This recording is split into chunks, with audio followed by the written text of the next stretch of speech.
सारा काम खराब हो गया।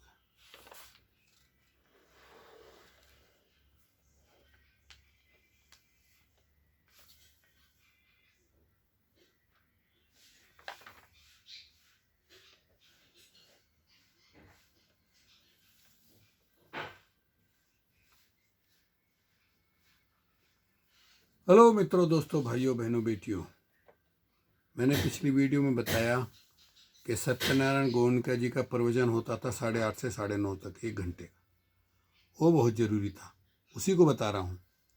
कहते हैं कोई दूसरा व्यक्ति हमारे मन के विकारों को गहराइयों से निकाल दे, ये असंभव है। व्यक्ति को स्वयं अपने मेहनत से, अपने पराक्रम से, अपने परिश्रम से अपने भीतर के विकारों की जड़ें निकालनी होती हैं, और ये सारा रास्ता इसी काम के लिए है। क्या सच्चाई है भीतर की, ये जानने का काम करना है। हमें कुछ नहीं मालूम, कुछ नहीं जानते, मानते जरूर हैं कि हमारी परंपरा की ये मान्यता है, इसलिए हम भी माने जा रहे हैं। हमारे शास्त्र ये कहते हैं, इसलिए हम भी माने जा रहे हैं। भगवान बुद्ध ने ऐसा कहा, भगवान महावीर ने ऐसा कहा, क्राइस्ट ने ऐसा कहा, कृष्ण ने ऐसा कहा, मोहम्मद ने ऐसा कहा, इसलिए माने जा रहे हैं। बहुत हुआ तो हमारी बुद्धि ने ऐसा कहा, ये बात तर्क संगत लगती है, ये बात युक्ति संगत लगती है, इसलिए माने जा रहे हैं।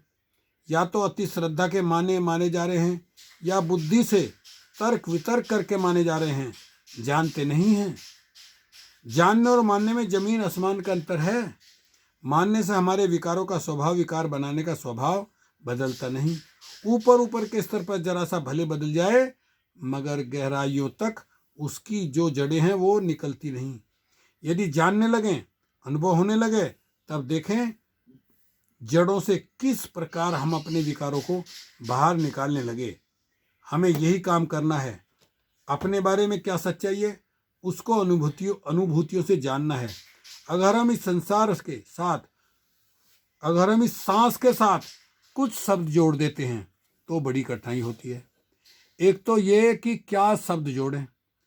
अधिकतर यही होता है कि जो व्यक्ति जिस संप्रदाय का है, क्योंकि वहाँ सभी संप्रदाय के लोग मैंने देखे, हिंदू, मुस्लिम, सिख, ईसाई, बौद्ध, जैन, सभी धर्म के लोग वहाँ मिले मुझे उस शिविर में।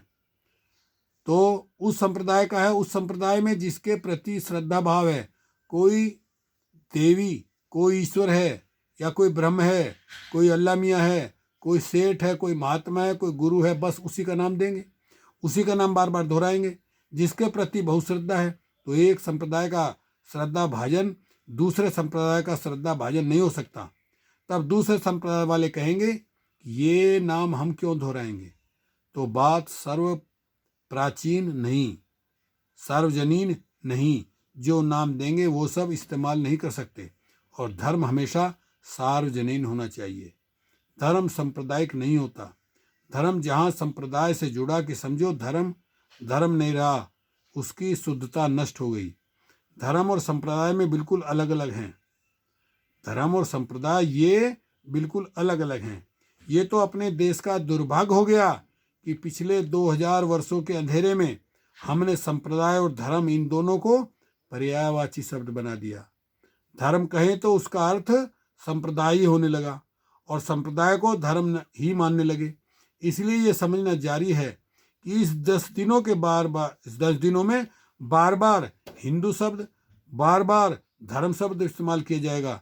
तो कोई भूलकर दिलों में बार बार हिंदू शब्द, बार बार धर्म शब्द, बार बार धर्म शब्द इस्तेमाल किया जाएगा, तो कहीं भूलकर भी ये ना समझ लेना कि हिंदू धर्म की बात हो रही है, कि बौद्ध धर्म की बात हो रही है, कि बौद्ध धर्म की या पारसी धर्म की बात हो रही है, कि ईसाई धर्म की बात हो रही है, कि सिख धर्म या पारसी धर्म की या इस्लाम धर्म की। बिल्कुल नहीं, बात धर्म की है। मगर दूसरे दिन ये समझेंगे कि धर्म अपना एक अस्तित्व रखता है, स्वतंत्र अस्तित्व रखता है, और वही अस्तित्व धर्म का सही अस्तित्व है।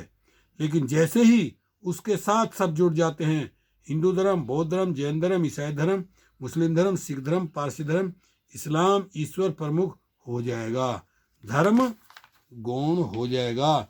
धर्म की प्रमुखता ही हमें धर्मवान बनाएगी। इसलिए ये बात बहुत अच्छी तरह समझें। बाकी अगली वीडियो में फिर सुनाएंगे। ओके, शुक्रिया, धन्यवाद। मेरा नाम सत्यपाल बोध, मैं साउथ अमेरिका के देश बोलिया में हूँ इस समय, और मैं ऐसी वीडियो बना करके भेज रहा हूँ जिसका उद्देश्य है मानव जीवन का अंतिम लक्ष्य क्या है। अंतिम लक्ष्य है विपश्यना साधना सीख करके जीते जी निर्वाण रूपी सुख प्राप्त करना। उसके लिए विपश्यना साधना सीखना जरूरी है। उसी के लिए मैं ये बता रहा था और बताता रहूँगा थोड़ी थोड़ी वीडियो में। ओके, शुक्रिया, धन्यवाद। हasta luego, फिर मिलते रहेंगे।